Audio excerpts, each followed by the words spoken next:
का पुतला काया नी जानी रे। ये तन है माटी का पुतला काया नी जानी रे। कभी पानी में नाव चले हैं, कभी नाव में पानी रे। कभी पानी में नाव चले हैं, कभी नाव में पानी रे। मोह माया में फंसा रे प्राणी, रूप गजब मन भाया रे। मोह माया में फंसा रे प्राणी, रूप गजब मन भाया रे। जीवन ठगनी इस माया ने, कैसा नाच नचाया रे। जीवन ठगनी इस माया ने, कैसा नाच नचाया रे। ढल जाएगी तेरी जवानी, सबकी यही कहानी रे। ढल जाएगी तेरी जवानी, सबकी यही कहानी रे। कभी पानी में नाव चले हैं, कभी नाव में पानी रे। कभी पानी में नाव चले हैं, कभी नाव में पानी रे। चकाचौंध में अटका माना, बात समझ न आए रे। चकाचौंध में अटका माना, बात समझ न आए रे। जो आया है जग में एक दिन, सब कुछ छोड़ के जाए रे। जो आया है जग में एक दिन, सब कुछ छोड़ के जाए रे। गुरु भजन तो भज ले रे बंदे, बात क्यों ना माने रे। गुरु भजन तू भज ले रे बंदे, बात क्यों ना माने रे। कभी पानी में नाव चले हैं, कभी नाव में पानी रे। ये तन है माटी का पुतला, काया नी जानी रे। कभी पानी में नाव चले हैं, कभी नाव में पानी रे।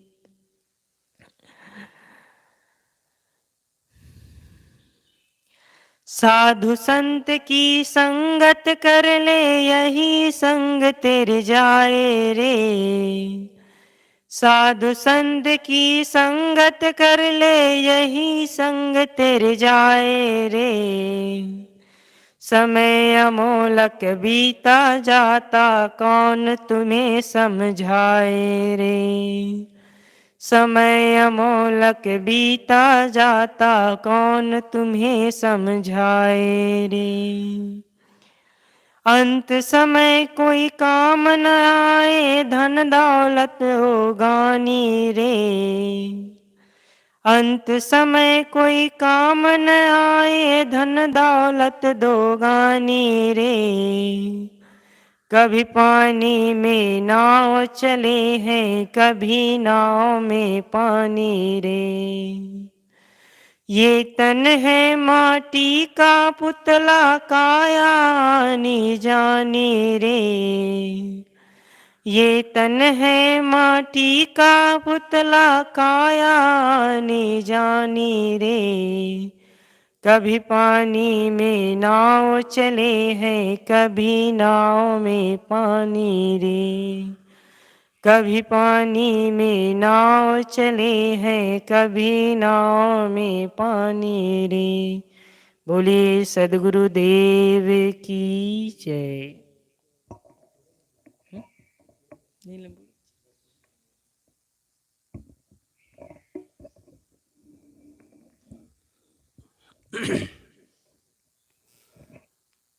अभी हम सब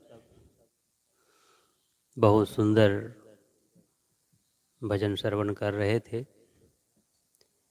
इसी क्रम में मैं भी आप लोगों के बीच एक गुरु वंदना प्रस्तुत कर रहा हूँ। गुरुदेव मेरी नैया उस पार लगा देना, गुरुदेव मेरी नैया उस पार लगा देना। अब तक जो निभाया है, अब तक जो निभाया है, आगे भी निभा लेना। गुरुदेव मेरी नैया उस पार लगा देना। दल बल के साथ माया घेरे जो मुझे आकर, दल बल के साथ माया घेरे जो मुझे आकर, तुम देखते ना रहना, तुम देखते ना रहना, झट आके बचा लेना। तुम देखते ना रहना, झट आके बचा लेना। गुरुदेव मेरी नैया उस पार लगा देना। अब तक जो निभाया है, आगे भी निभा लेना। संभव है झंझटों में मैं तुमको भूल जाऊं, संभव है झंझटों में मैं तुमको भूल जाऊं, पर नाथ दया करके, पर नाथ दया करके मुझको न भुला देना। पर नाथ दया करके मुझको न भुला देना। गुरुदेव मेरी नैया उस पार लगा देना। अब तक जो निभाया है, आगे भी निभा लेना। अब तक जो निभाया है, आगे भी निभा लेना। तुम देव मैं पुजारी, तुम इष्ट मैं उपासक, तुम देव मैं पुजारी, तुम इष्ट मैं उपासक। यह बात अगर सच है, यह बात अगर सच है, सच करके दिखा देना। यह बात अगर सच है, सच करके दिखा देना। गुरु गुरुदेव मेरी नैया उस पार लगा देना। अब तक जो निभाया है आगे भी निभा लेना। अब तक जो निभाया है आगे भी निभा लेना। अब तक जो निभाया है आगे भी निभा लेना। बोलिए सद्गुरुदेव की जय। अभी हम सब गुरु की महिमा में गुरु वंदना सुन रहे थे। एक बार की बात है, पंडित जवाहरलाल नेहरू से किसी ने पूछा कि पंडित जी, आप प्रतिदिन 17-18 घंटे रोज काम करते हैं, लेकिन आपको देखने पर ही नहीं लगता है कि आपके शरीर में कोई थकान हो। सदैव आप तरोताजा नजर आते हैं, इसका कारण क्या है? तो पंडित जी ने कहा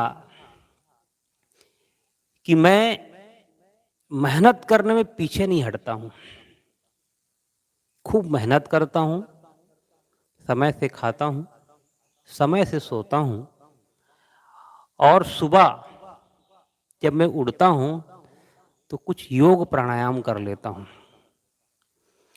और कुछ समय जब मेरा बचता है मैं उस समय का उपयोग बच्चों के साथ खेलने में बिताता हूं, बच्चों के साथ खेलने में बिताता हूं।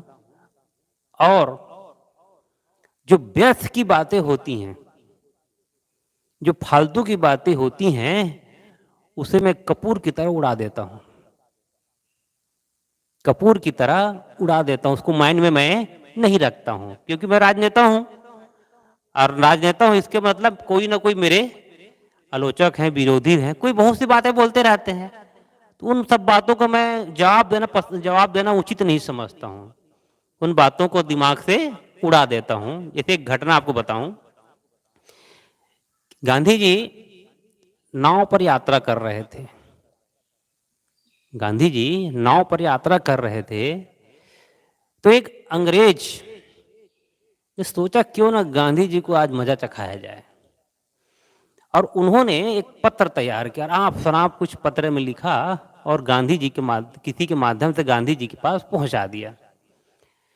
गांधी जी ने क्या देखा, सरसरी तौर से उसको पत्ता पलटाते गए, देखते गए, और उसमें से क्या निकाला, काम की चीज आलपिन, जो कई पत्तों को जोड़ती है, आलपिन, उसको आजकल उसका यूज नहीं होता है, कम हो गया है।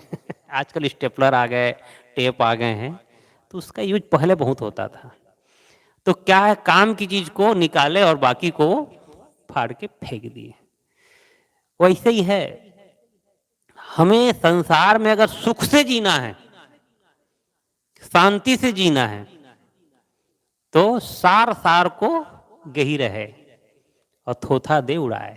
सदगुरु कबीर साहब यही कहते हैं कि सार सार को लेते रहो और गलत चीजों को फेंकते जाओ, फेंकते जाओ, फेंकते जाओ, तब हमारा जो जीवन है सुखमय, सुख शांतिमय और आनंदमय बीत सकता है। सदगुरु कबीर इन्हीं शब्दों को देखते हुए कहते हैं, कर्क करेजे गड़ी रहे, वचन वृक्ष की फांस, निकसाए निकसे नहीं, रही सुकाहू घास। सदगुरु कबीर की जो बातें होती हैं जनमानस के बीच में, तो अपनी बात को उदाहरण के माध्यम से पहले रखते हैं, फिर अपनी बात कहते हैं, या अपनी बात कहेंगे उसके बाद उदाहरण वो दे देते हैं। तो यहां पर कह रहे हैं, कर्क करेजे गड़ी रही, वचन वृक्ष की फांस। सदगुरु कहते हैं कि जैसे कोई कांटा पैर में चुभ जाए तो वो कांटा जब तक हम नहीं निकालते हैं तब वह टस टस चुभता रहता है, चुभता रहता है, चुभन उसकी बनी रहती है। कभी कभी क्या होता है, कोई हम कांटा निकाले, कांटा तो निकाले लेकिन उसका जो नोकीला भाग है टूट जाता है, रह जाता है अंदर में। तो ऐसा लगता है कि कांटा हमारा निकल गया है लेकिन वो पड़ा हुआ है। लेकिन उसकी स्थिति और कैसी होती है, जब वो धीरे धीरे धीरे पकता है, पानी भरता है, तब उसे जब दबाया जाता है, जब अच्छे से दबाइएगा तो वो फिर वो बाहर आ जाता है। जैसे कोई शरीर में कोई फोड़ा हो जाए, तो फोड़ा हो जाता है तो उसको अच्छे से पकने दीजिए आप। जब अच्छे से पकने देंगे ना तब उसको फोड़िए तो पूरा किल सही तो बाहर निकलेगा। और अधूरे से फोड़ेंगे तो फिर वो ठीक नहीं होगा। जैसे चेहरे में छोटे छोटे छोटे छोटे छोटे बहुत से कील मुहासे हो जाते हैं, तो बच्चे क्या करते हैं, उसको छू देते हैं, बार बार छूते रहते हैं, अरे ये हो गया, ये हो गया, होगा। तो वो उसको बार बार छूनेपन से क्या होता है, कालापन आ जाता है। लेकिन वो अच्छे से पक के निकालेंगे जब ना, तो फिर वो कालापन वहां पर नहीं आएगा। ये गुण रहस्य की बात है। एक समय था जब हमारे जो इसमें बहुत से कील मुहासे होते थे, बहुत। तो मुझे किसी ने सलाह दी कि ये जितने हो रहे हैं इसको छूइएगा मत, आप इसको रहने दीजिए, ये अपने आप ठीक हो जाएंगे। देखिएगा आप अगर छुएंगे तो पूरा चेहरा खराब कर देगा। तो मैंने कईयों को देखा कि उसको छू छू के अपने चेहरा बर्बाद कर डाले।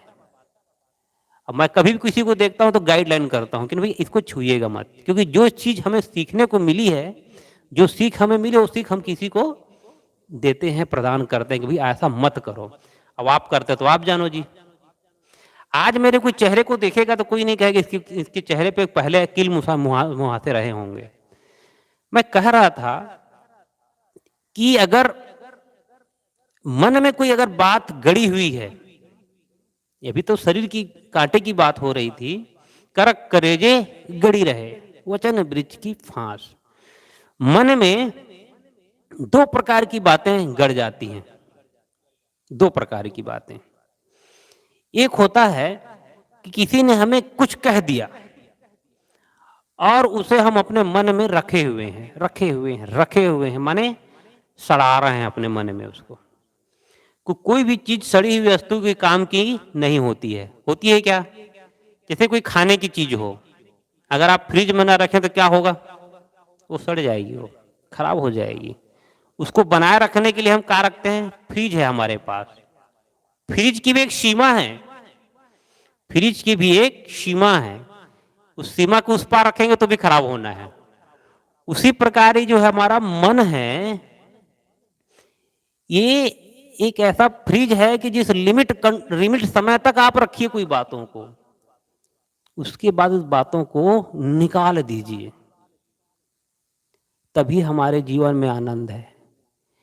कुछ लोग अपने मन में भूत प्रेत जादू टोना को बसाए हुए हैं, क्योंकि किसी ने उन्हें बताया है भूत प्रेत चुड़ैल के बारे में, तो मन में वो धसी हुई है। कभी उसको प्रयोग नहीं किया जीवन में, कभी जाने नहीं कि वास्तविकता में भूत प्रेत है कि नहीं है। कई ऐसे लोग नजर आते हैं जो नींबू के साथ 4-5 मिर्चे बांधे हुए रहते हैं और लटका दिए होते हैं गाड़ी में। आप इसको क्यों लटकाए हैं, गाड़ी वाले से पूछो, घर वालों से पूछो, क्यों लटकाए हो आप? तो हमारे पूर्वजों ने हमें बता दिया है, ऐसे करने से क्या नहीं होता है, नजर नहीं लगती है। आज भी वो बात धसी हुई है। और नींबू और मिर्च सूख गए, जिसकी नजर लगनी थी लग गई। तो नींबू और जो मिर्च है ये खाने की वस्तु है, नींबू और मिर्च खाने की वस्तु है। इसको किस में प्रयोग किया जा रहा है, नजर के लिए। दूसरा एक उदाहरण दिया जाता है, हम लोग राजस्थान में बहुत अच्छे नए घर में गए थे गृह प्रवेश में, तो बढ़िया वहां रहे, सत्संग उत्संग हुआ। तो हम लोग कर गए ऊपर, तो ऊपर क्या देखते, इतना बड़ा टायर, इतने बड़े टायर को उसने इस टाइप को गूथ माने ग्रिड से ऐसा कर दिया है कि वो टस से मस नहीं हो सकता। तो हमने पूछा ये क्यों, आप क्यों कर दिए हो? तो बोले इससे किसी के घर पर नजर ना लगे इसलिए हम इसको, तो कौन किया है, हमारे पूर्वज करते आ रहे हैं इसलिए हम भी कर रहे हैं। तो पूर्वज उस समय क्या करते, साइकिल का टायर करते थे, अब थोड़ा आधुनिकता युग आ गया, स्कूटर का कर दिए, ट्रैक्टर का कर दो। तो ऐसी ऐसी मान्यताएं हैं, ऐसी ऐसी मान्यताओं को लोग धारण किए हुए हैं और आज भी उसी में पचे हुए हैं। आज भी कितनी बड़ी बात है। तो करक करेजे गड़ी रहे, आज भी उस वचन वृक्ष की फांस, माने कब से गड़ी हुई है, अनादि काल से। आज भी टोटका टोना जादू, कई घरों में जाकर देखेंगे तो नारियल बांधे रहते हैं। नारियल भी क्या चीज है, नारियल पानी की पीने की चीज है, और उसको निकाल दिए तो खाने की चीज है। अगर उसको सूखा हो गया तो कुछ मिठाई मिष्ठान खीर में डालने की चीज है, वो उसका उपयोग है। लेकिन उसे लोग क्या कहते हैं, लाल कपड़े से बांध के, पीले कपड़े से बांध के अपने घर में टांगते हैं ताकि हमें नजर ना लगे। बंधुओं, कितने ही नींबू टांगिए, टायर को टांगिए, नारियल को टांगिए, मौत की नजर लगनी ही लगनी है ना। कोई ऐसा हमारे ऐसा कोई घर नहीं बचेगा जहां मौत नहीं हुई हो। एक दिन सबको जाना है, ये परम सत्य है, लेकिन इस चीज को आदमी नहीं समझता है। तो सदगुरु कहते हैं करक करेजे गड़ी रहे वचन वृक्ष की फांस। पता नहीं कब से फंसाए हुए हैं अपने मन को, फंसाए हुए हैं अपने मन को। मान्यता है बालाजी, जो तिरुपति बालाजी कहा जाता है, तिरुपति बालाजी में जाने से और वहां महिलाएं मुंडन करवाने से क्या होता है, घर में सुख शांति समृद्धि और पैसे की बरसात होती है, ऐसी मान्यता है। तो वहां पर आप जब जाएंगे तो वहां अधिकतर महिलाएं अपने घर की सुख और शांति के लिए क्या होती हैं, मुंडन होती हैं। महिलाओं में अगर बाल है तो उसकी सुंदरता है, तो अपनी सुंदरता को खोकर अपने घर परिवार के सुख समृद्धि की वहां कामना की जाती, ऐसा मन में धिड़ा दिया गया है। तो हम कोई बाहरी चीज को कर कर अपने घर में सुख और शांति नहीं ला सकते। बाहरी चीज, नारियल को टांग कर, नींबू को टांग कर, ये किसी पर अन्य चीजों को टांग कर हम अपने घर में सुख शांति ला सकते हैं, किसी जादू टोना से बच सकते हैं। तो ये यहां पर गुजरात में दिवाली के दूसरे या तीसरे दिन लोग झाड़ू, नए नए झाड़ू खरीदते हैं और थूक के फेंक देते हैं चौराहे पर। ये देखा गया यहां। मैं क्या करता हूं, बढ़िया बढ़िया झाड़ू के ले आता हूं। जी जी जी जी जी, हाँ जी जी जी। तो मैंने ये देखा हमारे यहीं ओम प्रेसिडेंसी के पास में इतना झाड़ू फेंके रहते हैं। मैं तो कई बार तो सोचा भी झाड़ू किसी गिर गया सोचता था, लेकिन बाद में बात समझ में आई कि झाड़ू माने टोटका, टोटका जादू टोना उसके लिए। मैं ला भी जितना जितना सूरत का टोटका है ना, जादू टोना है झाड़ू के रूप में, वो हम आश्रम में ले आते हैं। आज तक हमको कुछ नहीं हुआ है। अब कभी कभी क्या होता है, मैं तो बहुत से ऐसे कभी जाना होता है, देखा अच्छा तो रख लिया, चलो भाई आश्रम के सफाई के काम आएगा। तो ये मैंने झाड़ू किसके लिए बना है, सफाई के लिए। वो है घर की सफाई के लिए झाड़ू का बनाया गया है, जो उसका प्रयोग किया जिसने बनाया है। तो वहां पर लोग उसको क्या कर रहे हैं, झाड़ू मन की सफाई ना करके, मन की सफाई को ना करके झाड़ू की सफाई कर रहे हैं लोग। झाड़ू फेंक रहे हैं, झाड़ू फेंक रहे हैं, झाड़ू फेंक रहे हैं। तो उससे कुछ होने वाला नहीं है। सद्गुरु कहते हैं मन की तरंग मार लो,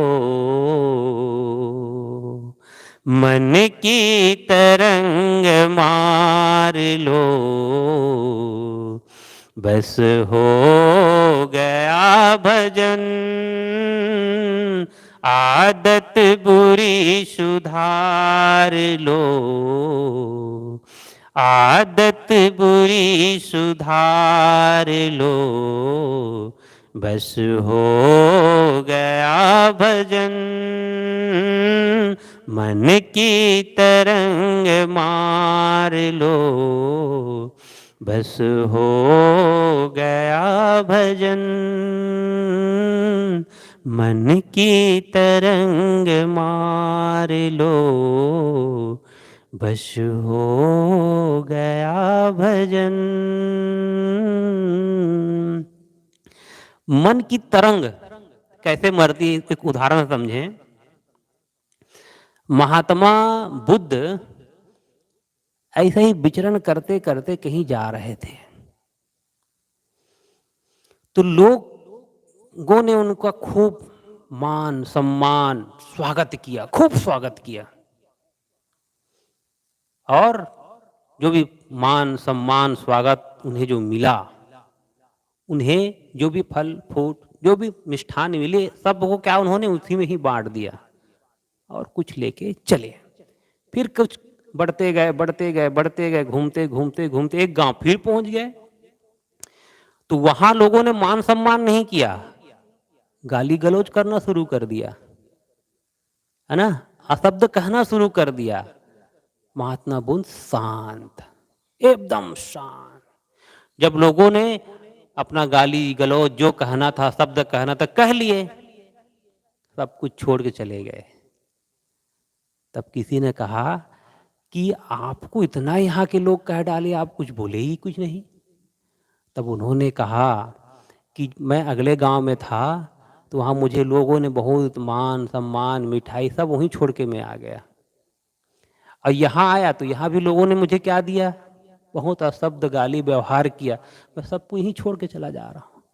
तो ऐसा जिसका मन होता है, जो ऐसे अपने मन को मार लिया भजन करते करते, मन की तरंग मार लो बस हो गया भजन।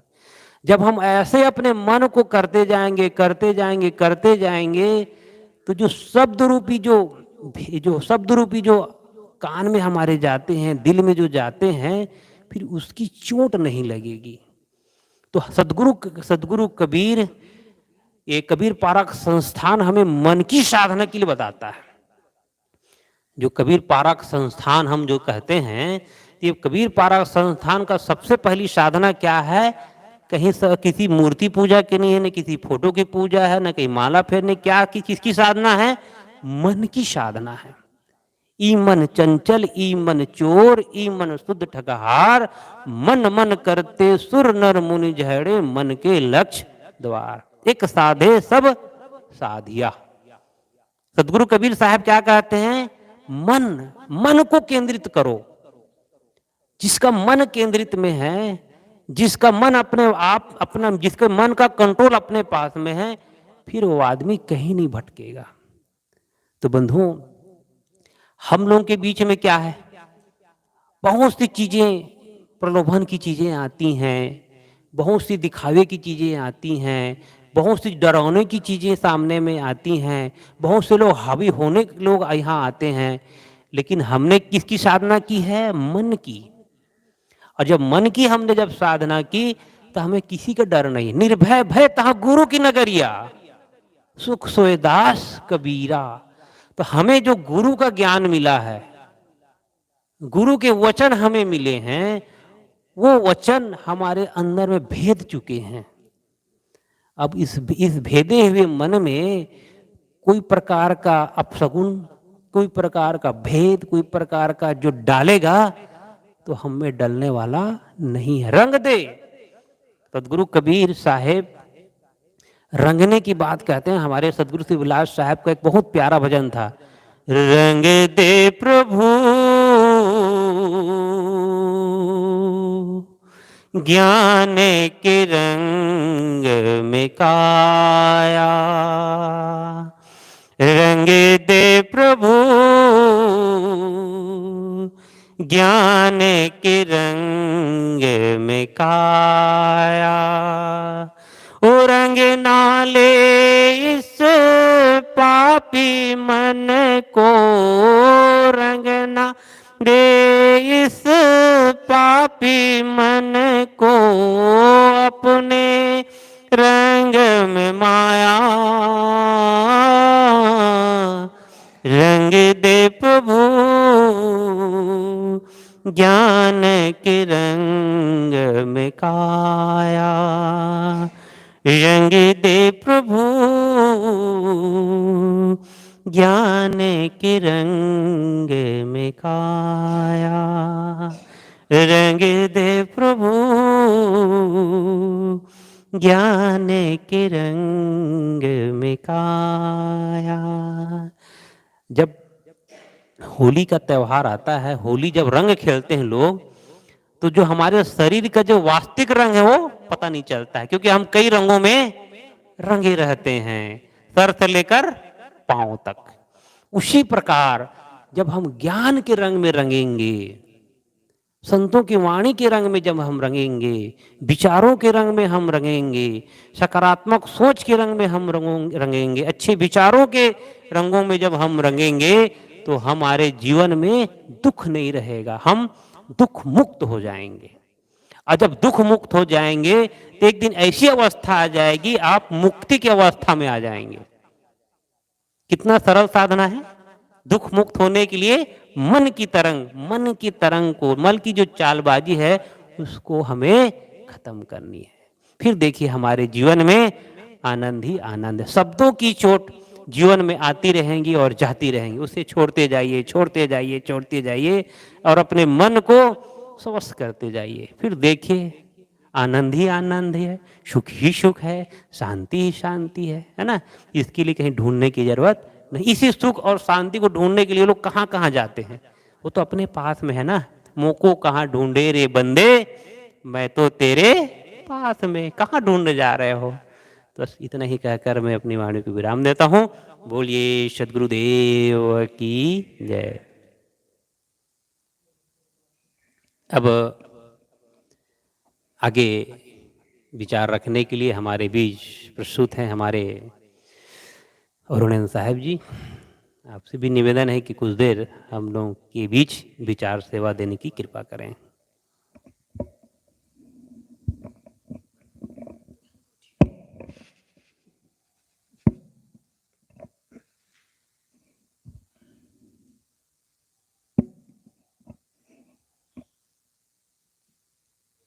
बोलिए सद्गुरुदेव की जय, संत समाज की जय, भक्त समाज की जय। मुद मंगलमय संत समाज, भक्त प्रेमी सज्जनों, आप सबके बीच कुछ देर कुछ निवेदन करने का प्रयास करता हूँ। सद्गुरु कबीर का प्रमुख ग्रंथ बीजक। बीजक कैसा ग्रंथ है? पद्यात्मक ग्रंथ, कि जिसको कहा जाता है रचनात्मक। रचनाएं जो होती हैं, पद्य की जो रचनाएं होती हैं वो ज़्यादातर गेय होती हैं, उनको गाया जा सकता है। और उसमें एक बड़ी बात होती है, कम शब्दों में ज़्यादा बातें कही जा सकती हैं। सार शब्द कहते नहीं, गागर में सागर के समान। जो सद्गुरु कबीर का एक पद है, जैसे उन्होंने कहा ना, रमैनी साखी सबद, तो इस तरह से उन्होंने 11 प्रकरणों में कई बातें उन्होंने कही हैं। बसंत बेल बिरहुली हिंडोला चाचर। तो जब उन्होंने शब्द प्रकरण कहना शुरू किया, तो शब्द प्रकरण के शुरुआत में उन्होंने 12 शब्दों में संतों को संबोधित करके अपनी बातें कही हैं। जैसे पहला शब्द है उनका, संतों भक्ति सतो गुरु आनी। इसी शब्द की श्रृंखला में मैं जो है शब्द नंबर 9 पर कुछ विचार रखता हूँ। शब्द 9 है कि संतों बोले ते जग मारे, अन बोले ते कैसक बनी है, शब्द ही को न विचारे। पहले जन्म पुत्र का भयो, बाप जन्मिया पाछे, बाप पुत की एक नारी, ई अचरज कोई काछे।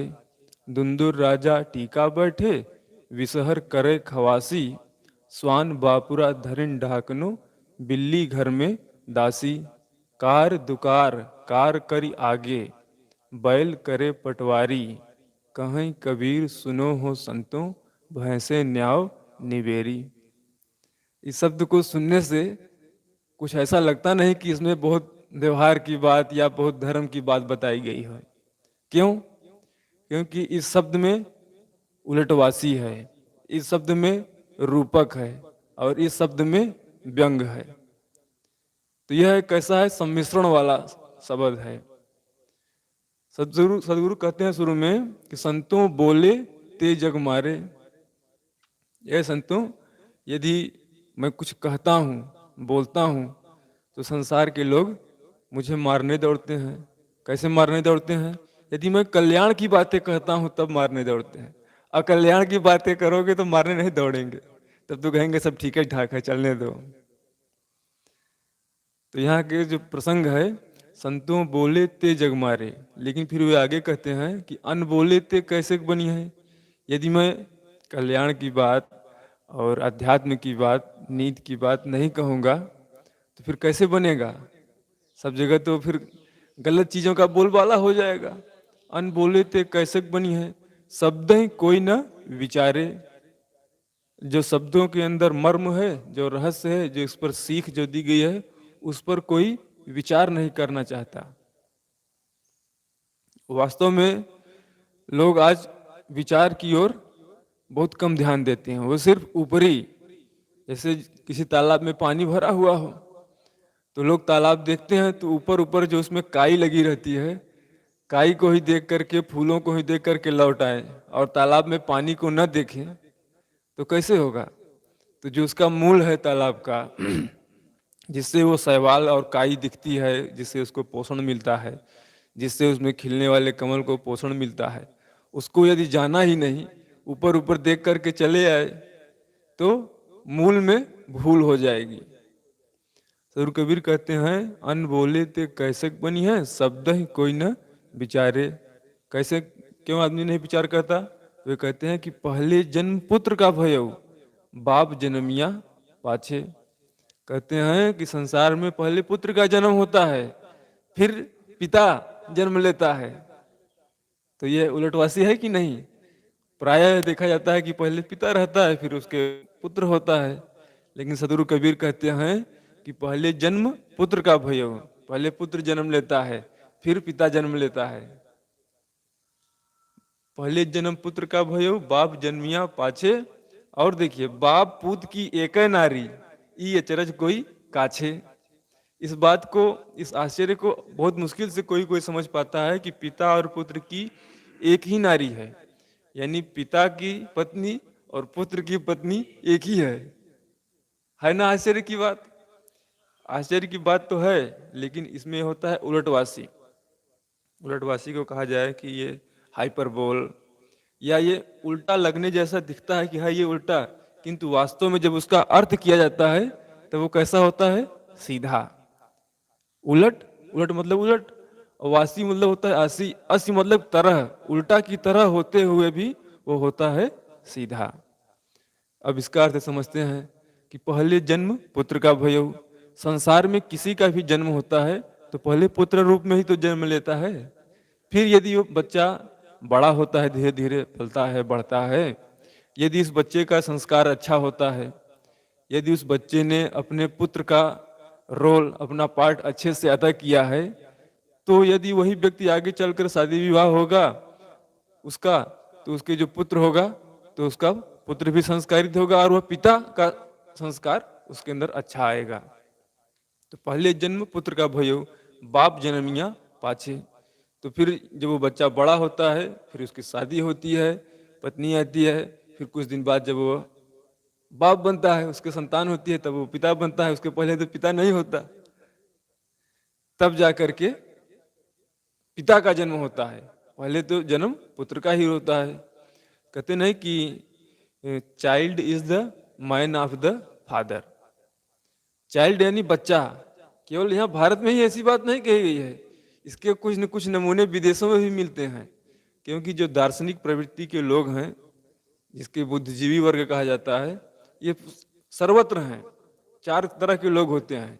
इंटेलेक्चुअल वर्ग, जिसको कि बुद्धिजीवी वर्ग कहा जाता है, और जो दूसरा होता है वो होता है वॉरियर, फाइटर, लड़ने वाले, मरने मारने वाले।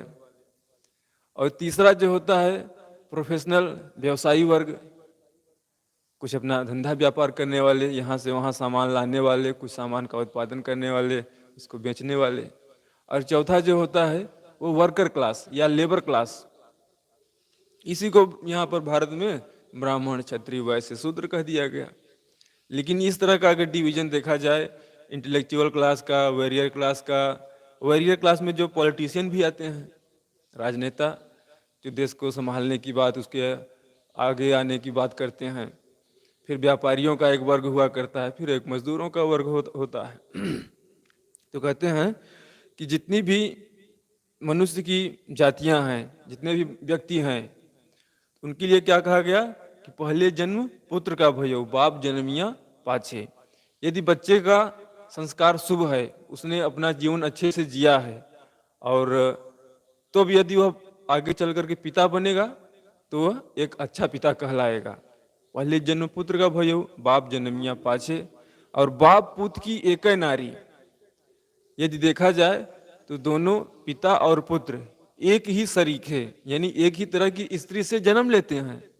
चाहे पिता हो चाहे पुत्र हो, दोनों हमेशा मादा जाति से ही तो जन्म लेंगे, स्त्री से ही तो जन्म लेंगे। ऐसा तो है नहीं कि पिता जो है किसी और से जन्म लेगा और पुत्र किसी और से।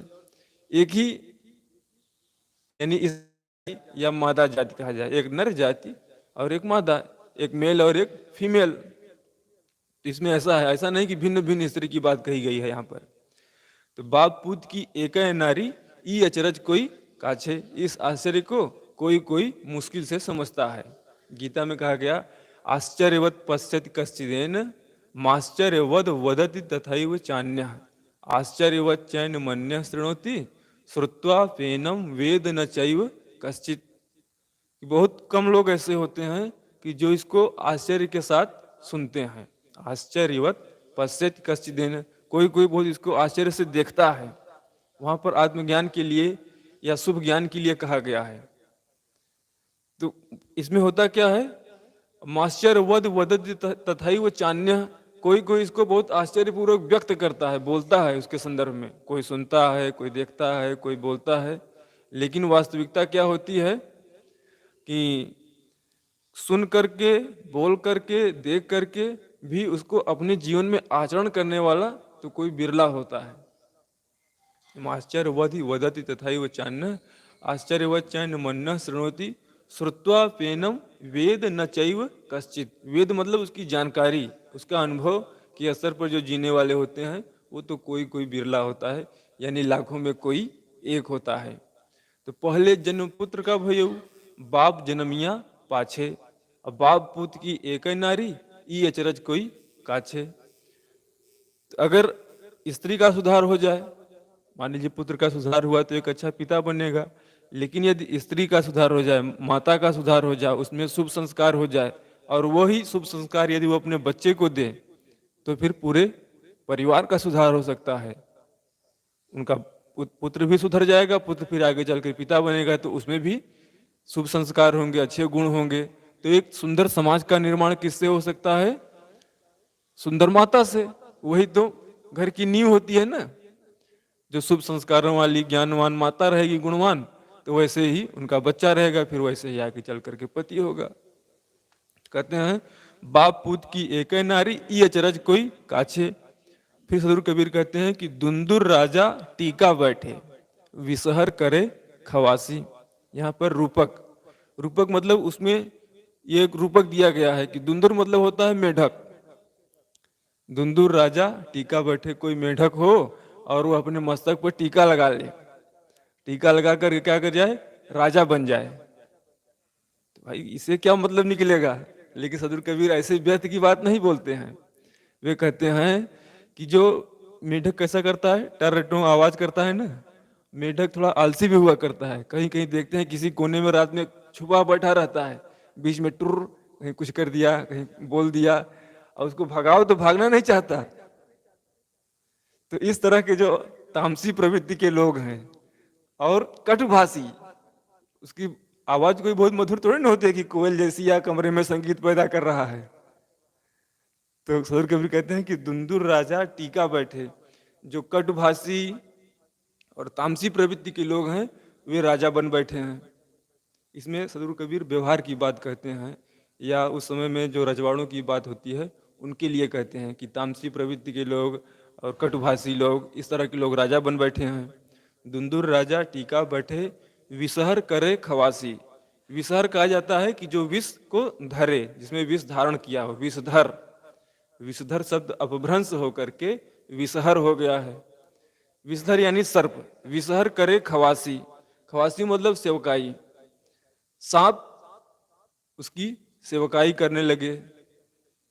सेवकाई मतलब कि उसका चमचा बन जाए।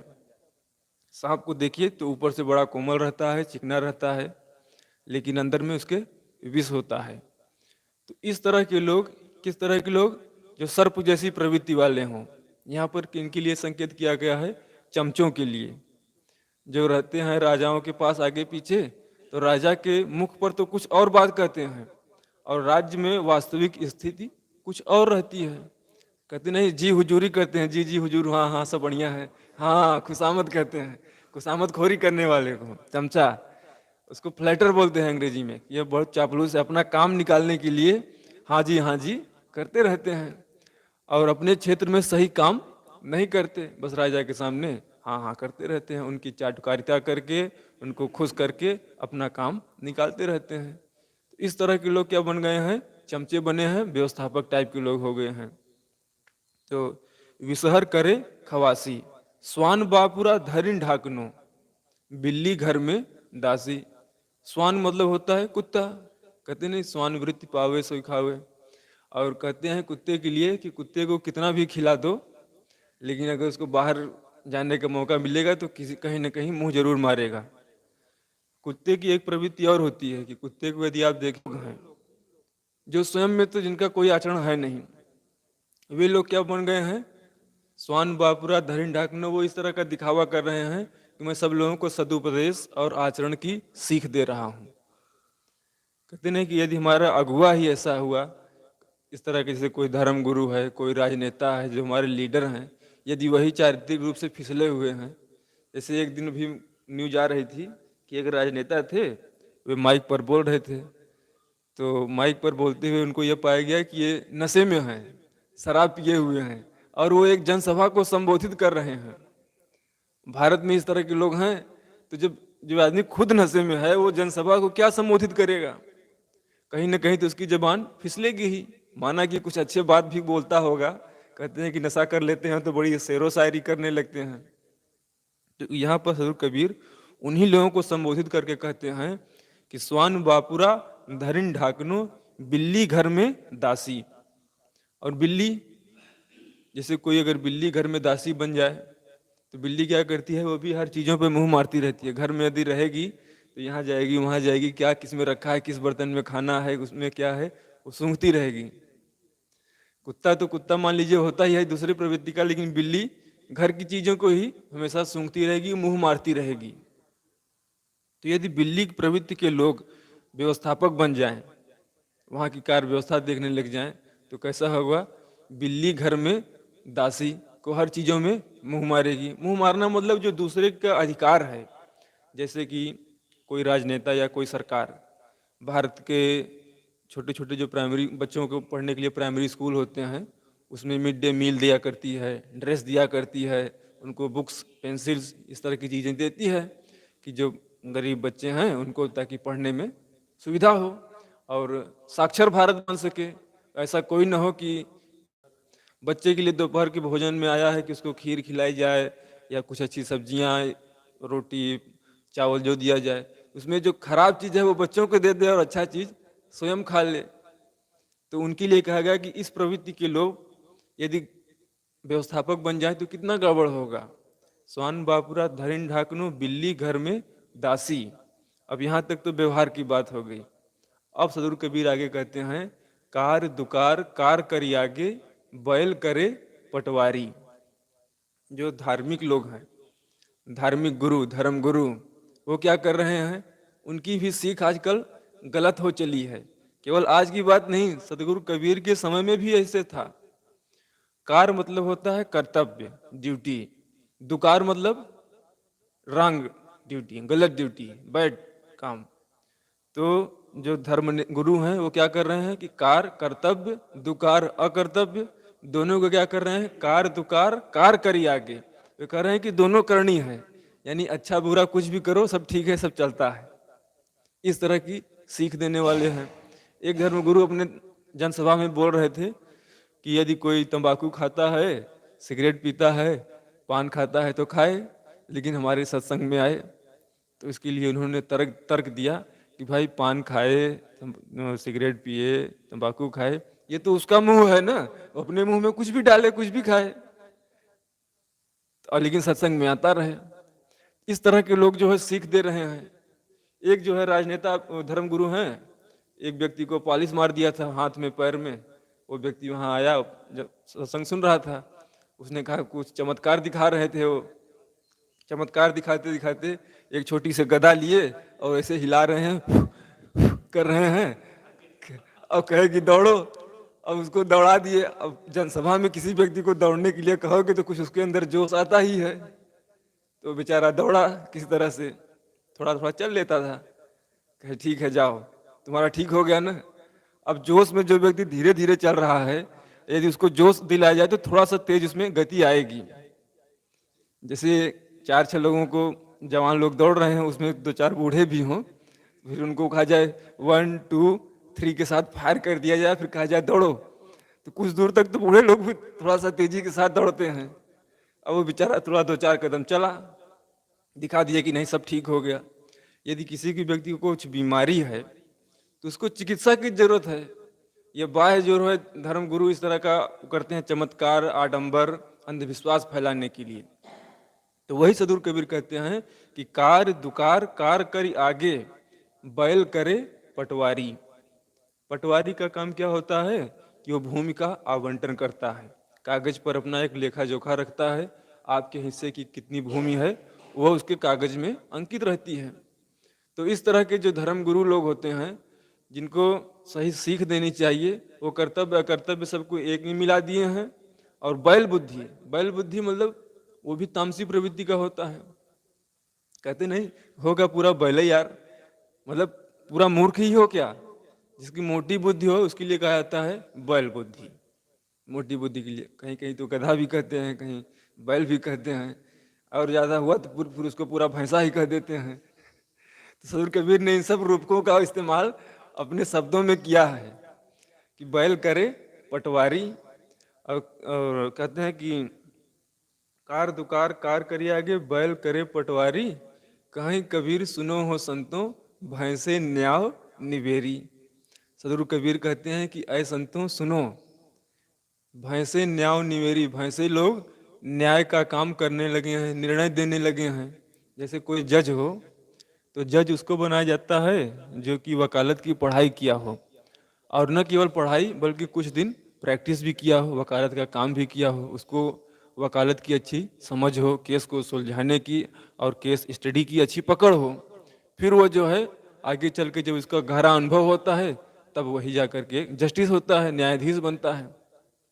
और यदि इतना पढ़ा लिखा न हो, वहां पर किसी भैंसे को बैठा दिया जाए और उसके सामने कहा जाए अब तुम चलो निर्णय दो, तो वो क्या निर्णय देगा। भैंसे की बुद्धि मतलब जो हमेशा आलस में डूबा रहे, जिसको कुछ समझ न हो, डंडा मारो तो चल दे, नहीं तो बैठा ही रहे। तो उस तरह मोटी बुद्धि के लोग, सदगुरु कबीर कहते हैं कहीं कबीर सुनो हो संतो, भैंसे न्याय निवेरी।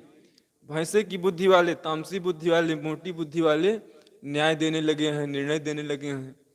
तो धर्म के क्षेत्र में यदि इस तरह के लोग न्याय देने लगेंगे, निर्णय देने लगेंगे और सब कुछ मिला जुला करके बातें करेंगे, सही निर्णय नहीं देंगे, सही बोध नहीं देंगे, तो जनता में अंधविश्वास, कुरीतियां, और कहते नहीं कि रीत के साथ कुरीतियां भी चल पड़ेगी। नीत के साथ सुनीत होना चाहिए तो वहां नीत के साथ अनीत भी चल पड़ेगी, क्योंकि वहां गलत उपदेश ही दिया जा रहा है ना। वहां पर तो एकदम से स्टॉप हो जाना चाहिए कि नहीं ये चीज गलत है, इसको नहीं होना चाहिए। अनुशासन मतलब अनुशासन का पालन कीजिए, हो गया। धर्मगुरु भी ऐसे सीख दे रहे हैं और कार्य व्यवस्था भी कुछ ऐसी बन बैठी है कि जिसके दोनों गड़बड़ाया हुआ है।